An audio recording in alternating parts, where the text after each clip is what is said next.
Welcome guys to another race recap.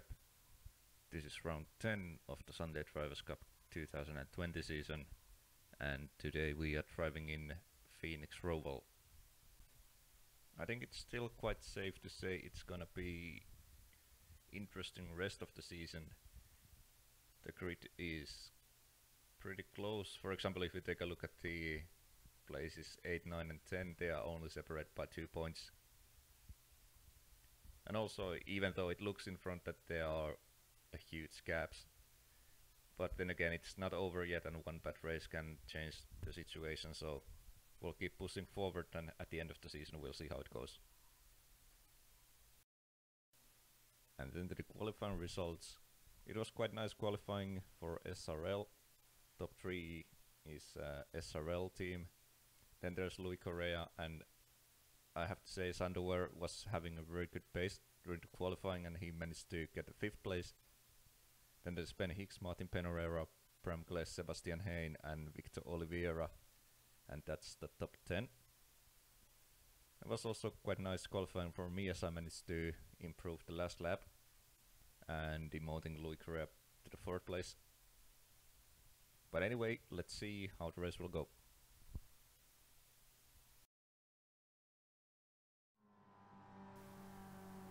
And here we go again. Red lights, and away we go. Pretty decent start for all of us, as I try to take the very tight inside line there, not giving anyone the chance to overtake. As Michael went a little wide, I think he was avoiding contact with Dan.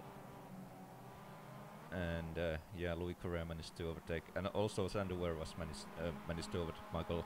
So it's now Dan Mold, me, Louis Correa, Sandower and Michael Elliott. At this point I just wanted to follow the Dan in front of me, and I thought that maybe we can get away from the guys behind. And as we are coming to this last corner before the oval part, it's very important to get a good exit from this corner.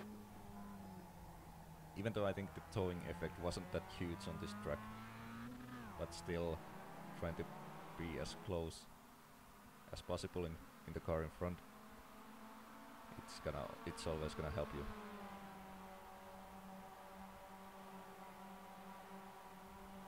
And by the way, I had some difficulties with the wheel cam footage, so it's only gonna be iRacing footage this time. As we are heading to the first corner, and I noticed me and Dan, we were having quite a different lines through this corner, but then again it seemed to be just as fast, so there were multiple lines to take. Lap 3, nothing has changed pretty much. It's still Dan, me, Louis Correa, Sander and Michael. Although I think the top 3 was running away from the Sander and Michael, but it was very close in front.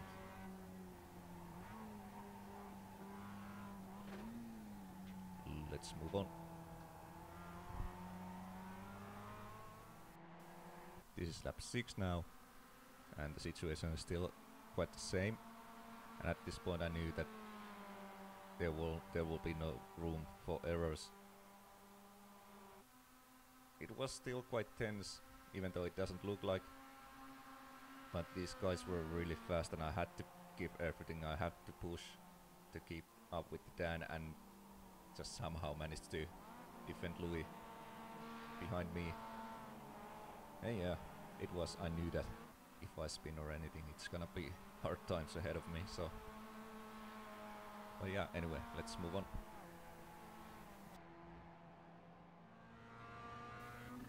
Lap 8. And also I noticed on this oval part, I noticed me and Dan, we were having quite a different lines. Dan tends to go wide and then turn in, as I turn in and then go wide, or if that makes any sense. But yeah, we still seem to be like having the same pace, so I think it's just a personal preference how you like to drive the car. Yep, nothing much happening here, so let's move on.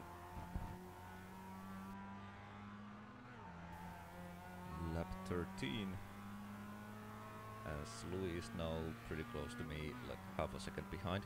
We are coming to this last corner before the oval part. I go a little wide and not getting the best exit ever. And now you can see Louis is just right behind me. As I take the inside line, I was trying to hold the inside line as I knew that the overtaking from outside is nearly impossible here.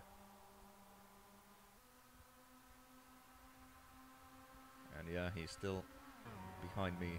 I make this little move inside now, taking my usual line.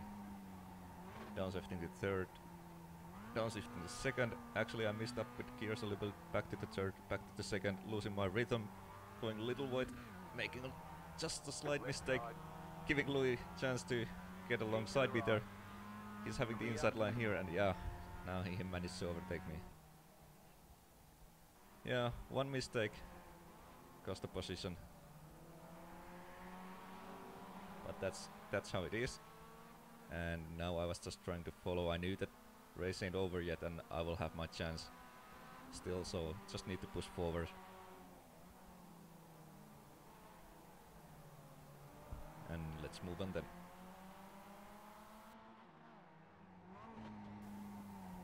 And it's now lap 18.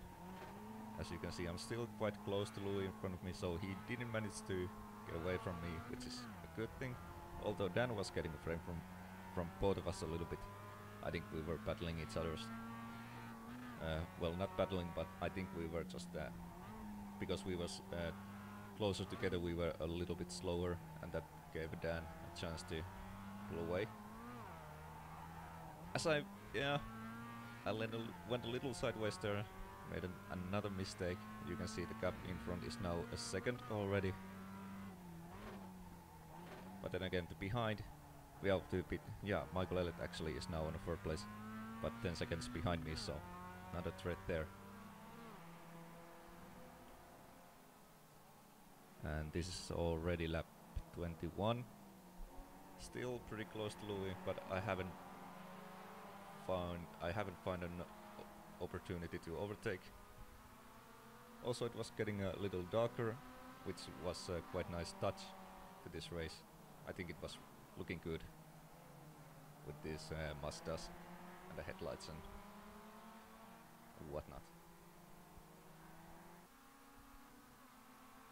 Yeah, trying to stay behind Louis, but yeah, as I said, the towing effect isn't that huge, and also I'm not like on a towing range, so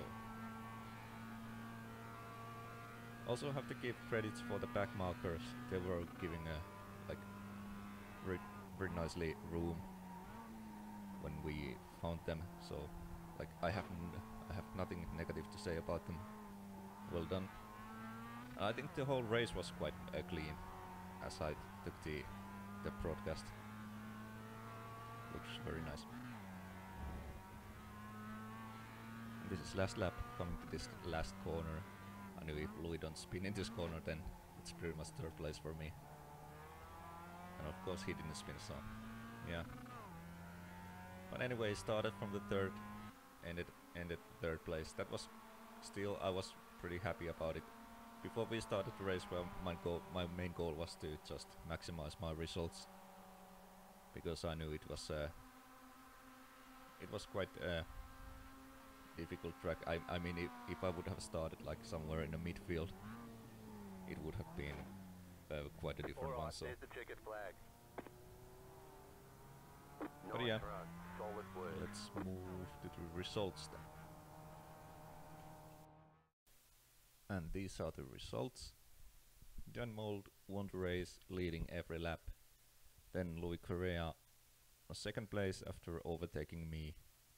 Quite a good race for Louis, also from fourth place to second. Then I managed to, well, kind of hold my third place.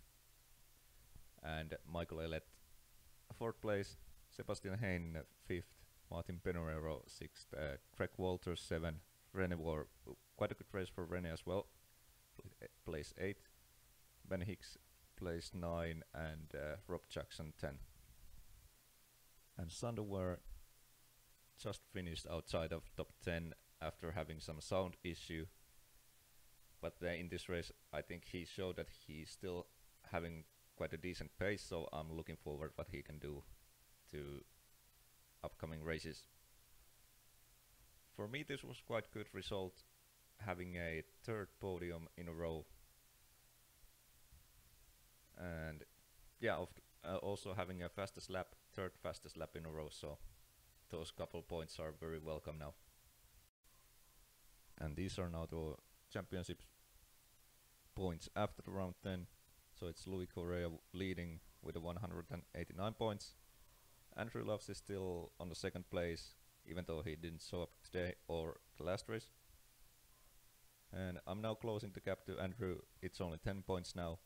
Behind me, Bram Glass, and then Michael Elliott only 1 point away from the fourth place. Then there's Martin Pereira, Greg Walter, Sebastian Hain, Sander Ware and Dan Mold. And that's the top 10. And like I said, it's still quite close racing, and I still like to follow the battles outside top 10. There will be good battles for positions. But yeah, I think that's all for today, and it's now a little bit longer break from Sunday Drivers' Cup, but meanwhile I will have some Skip Barber races, so if you feel like, subscribe or leave a comment or whatever. But anyway, I'll see you next time. Thank you, bye.